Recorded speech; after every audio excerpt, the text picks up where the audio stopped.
কোনটা খাওয়া হয়? ফুচকা, চুরমুর, ঝালমুড়ি, এগরোল, চাউমিন, এগুলো খাওয়া হয়। প্রসাদ পাওয়া হয়, প্রসাদ খাওয়া নয়। তাহলে আপনারা বলতে পারেন, বাবা খাওয়ার পাওয়ার মধ্যে কি ব্যাপার? ও তো একই হলো। একই নয়। খাওয়া কোনটাকে বলে?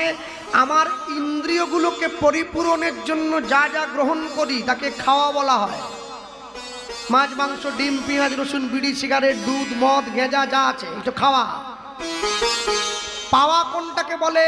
ভগবান যেইটা গ্রহণ করেছেন তার সেবার পরে আমরা তার উচ্ছিষ্ট নিতে যাচ্ছি, সেটাকে খাওয়া বলে না, তাকে পাওয়া বলে বলা হয়। তাতে নুন যদি কমও হয় কুমড়োতে,